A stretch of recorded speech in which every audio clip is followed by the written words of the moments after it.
자, 이제 이번 시간에는 이행이익 배상이라는 게 나와요. 그러니까 손해배상의 기본은 이제 이행이익 배상인데, 이행이익 배상이라는 것은 유효가 되어 발생된 채무가 이행이 되었더라면 얻을 수 있는 이익. 그러니까 약정된 계약이 이행되었다면 얻는 이익을 이행이익이다라고 불러요. 그래서 대표적으로 어떤 걸 말하냐면, 건물, 예를 들어 어떤 물건을 매매했을 때 이행되지 않았다면 매수인이 소유권을 취득했을 때 얻었을 이익, 시가나 사용이익, 전매 차익, 이런 것들을 이행이익이다라고 합니다. 물론 이제 전매 차익 같은 경우는 특별 이익에 해당이 되는데, 대비되는 개념이 다음 페이지에 나오는 신뢰이익이에요. 신뢰이익. 신뢰이익이라는 것은 계약이 이행되었을 때 얻는 이익이 아니라 뭘 말하냐면, 계약이 유효라고 믿었기 때문에, 믿었다는 게 신뢰했다는 거잖아요. 믿었기 때문에 입은 손해, 이런 것들을 신뢰이익이라 하고, 계약 체결을 위해서 지출한 비용, 준비 비용, 이런 것들을 신뢰이익이라고 합니다. 그러니까 이제 우리 손해배상은 기본적으로 이행이익 배상하는 건데, 신뢰이익 배상이라는 것이 한 번 나오긴 해요. 그거 잠깐만 보고 가면,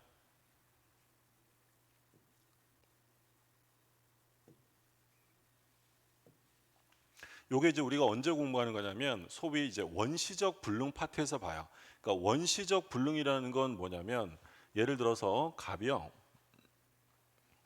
갑이라는 사람이 을하고 부동산의 매매 계약을 했어요. 이 부동산에 대한 매매 계약. 근데 이 매매 계약이 언제 체결됐냐면, 예를 들어서 11월 5일 날 계약을 했어요.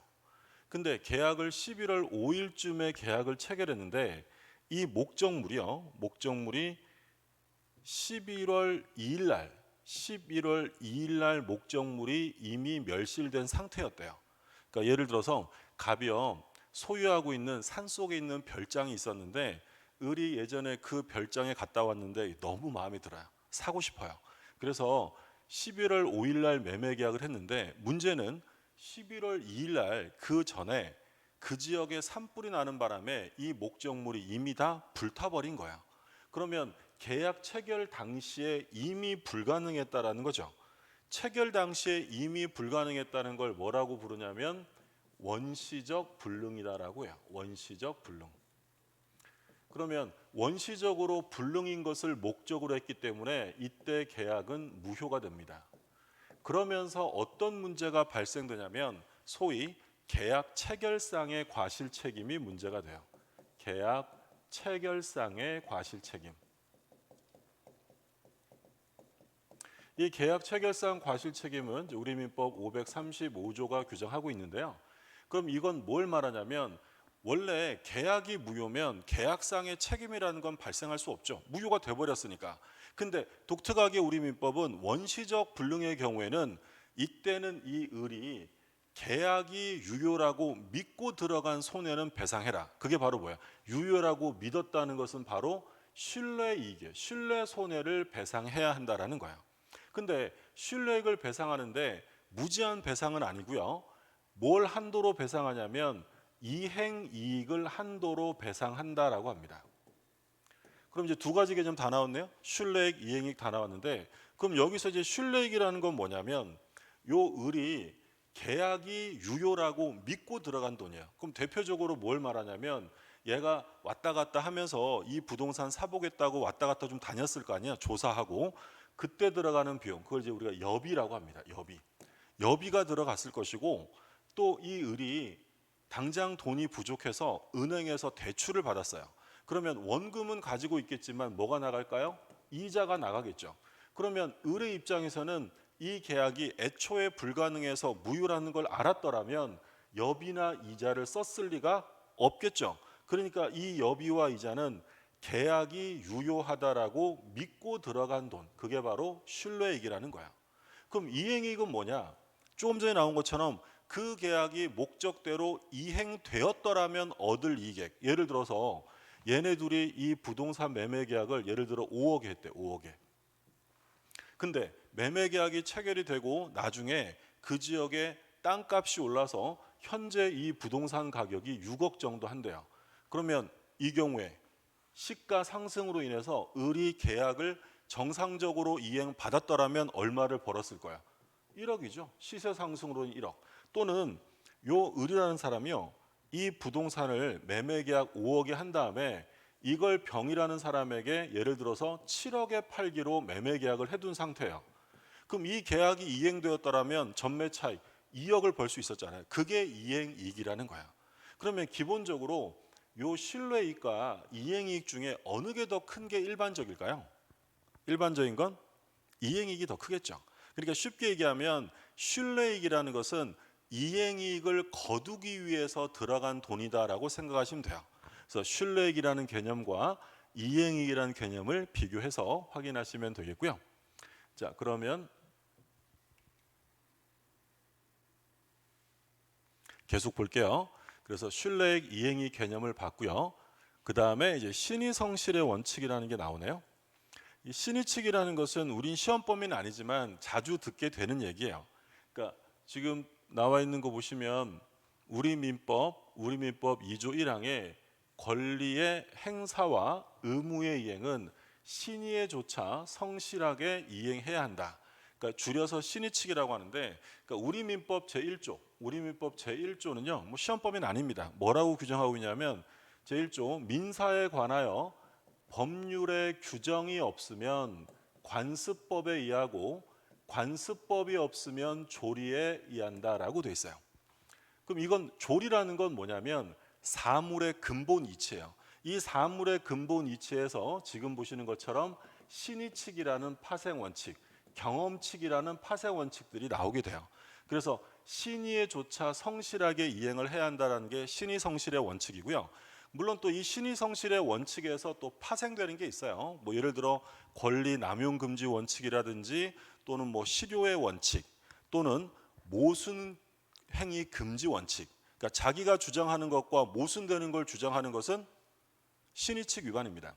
그러면 우리 판례에서 우리 시험 범위와 관련되기는 뭐 사건으로 하나만 보면 어떤 게 있냐면, 제가 이제 예를 들어서 임차인이에요. 주택의 임차인인데 우리 집주인이 그 집을 담보로 대출을 받으려고 합니다. 근데 담보대출 받아야 되는데 제가 먼저 선순위 임차인으로 들어가 있으면 대출금이 줄어들 거 아니에요? 근데 제가 임차인인 제가 뭐라 그러냐면, 아 이거 임대차 아니다, 사용대차다. 사용대차라는 건 공짜로 빌려 쓰는 거니까 보증금이 지급되거나 이런 일이 없겠죠.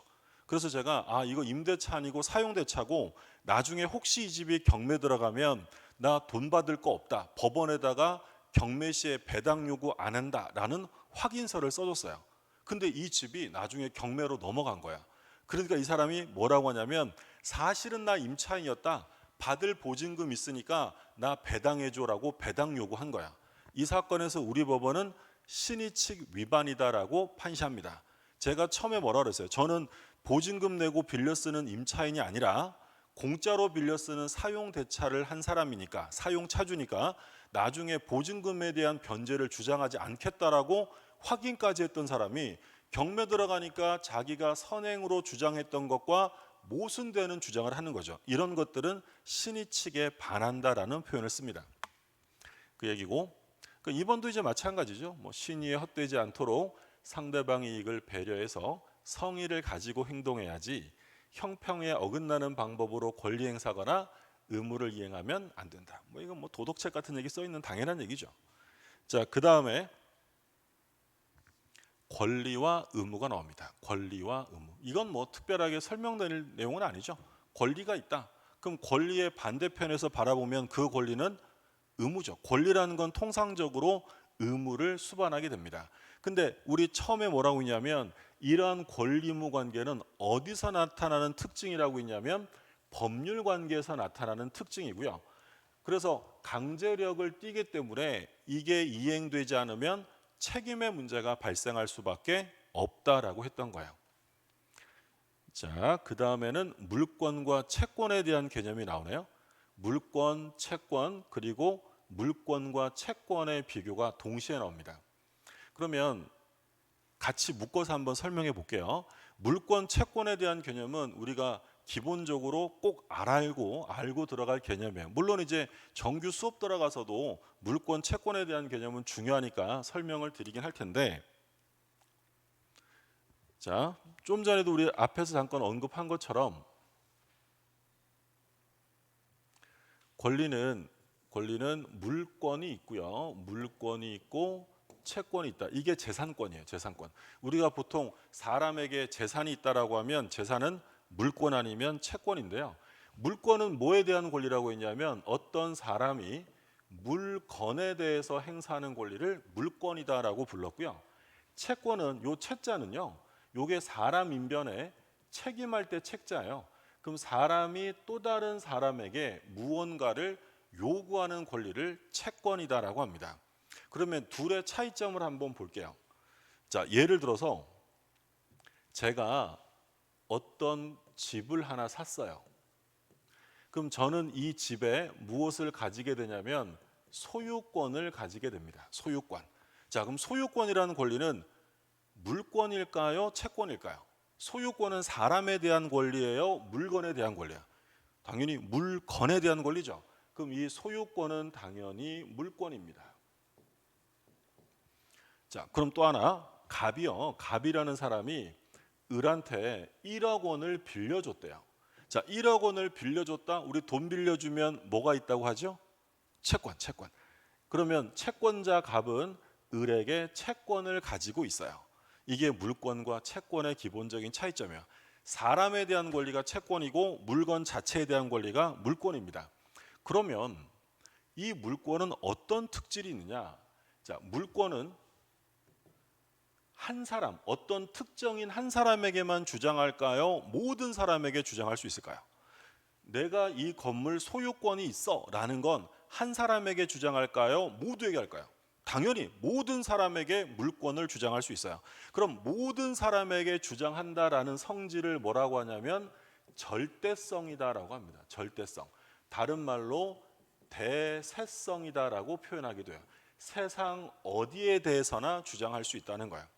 그래서 물권은 절대성을 가져요. 절대성인데 근데 채권은 어느 누구에게나 아무에게나 주장할 수 있을까요? 채무자에게 해야 될까요? 당연히 채권은 채무자에게 행사해야지 아무나 잡고 돈 갚아 이렇게 할 수는 없잖아요. 그럼 채권이라는 건 소위 절대성이 아니라 상대성을 가진다라고 합니다. 그리고 상대성은 뭐라고도 표현하냐면 대인성이라고도 표현해요. 특정인에 대해서만 주장할 수 있다라는 거죠. 그게 대인성의 개념입니다. 그리고 이 채권은요, 평등성이에요. 평등성. 채권이라는 것은 먼저 생기든 나중에 생기든 순서랑 상관없어요. 순서랑 상관없이 채권자들은 모두 동등하게 취급합니다. 근데 물권은 지들끼리도요, 우선적 효력이 있어서 먼저 생긴 물권이 나중에 생긴 물권보다 우선하게 됩니다. 그런 점에 이제 차이가 있고요. 그리고 물권을 실현하려면 어떻게 실현할 수 있느냐? 이건 소위 직접 지배해서 실현할 수 있어요. 지배성이 있다. 물건에 대한 권리니까 제가 그 물건을 지배하여 실현할 수 있다는 거예요. 그런데 채권은 실현되려면 채무자를 지배해서 실현한다는 건 말이 안 되잖아요. 채무자가 일정한 무언가를 해줘야 돼요. 이게 금전 채권이면 돈을 갚아야 되는 거고 일정한 행위 채권이면 채무자가 그 행위를 해줘야 돼요. 그걸 뭐라고 하냐면 급부라고 합니다. 급부. 채무자의 급부가 있어야 실현될 수 있다. 자, 이게 이제 물권과 채권에 대한 구별 개념이고요. 그럼 만약에 이 물권과 채권이 둘이 충돌했대요. 둘이 붙어버리면 싸웠다. 누가 이길까요? 딱 느낌이 오잖아요. 누가 이깁니까? 물권이 우선합니다. 그래서 물권과 채권이 충돌하면 성립 시기와 상관없이 물권이 우선하게 돼요. 그럼 물권은 우리 민법이 정하는 물권은 총 몇 가지가 있냐면 딱 8가지가 있어요. 8가지. 근데 채권은요. 이건 뭐 셀 수 없이 많겠죠. 채권의 종류라는 건 당사자 사이에 이행을 요구할 수 있는 것이면 그건 전부 다 채권이에요. 그렇죠? 예를 들어 여러분들이 학원에 수강 등록을 하시고 학원 측에다가 강의 달라라고 요구하는 권리, 강의 청구권도 당연히 채권이 되는 거고요.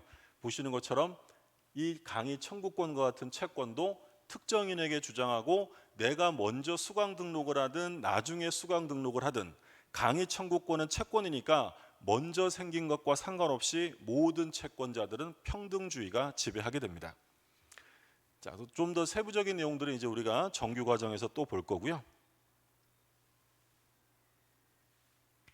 자, 그러면 이제 교재의 내용을 볼게요. 뭐라고 되냐면 물권. 자, 물권은 물건을 직접 뭐 한다고요? 지배. 물건이니까 지배할 수 있고요. 지배해서 그로부터 이익을 배타적으로 누릴 수 있어요. 내 거니까 넌 저리 가. 남이 내 물건, 내 집에 들어오면 방해 제거할 수 있는 거야. 배타적 지배 가능한 거니까.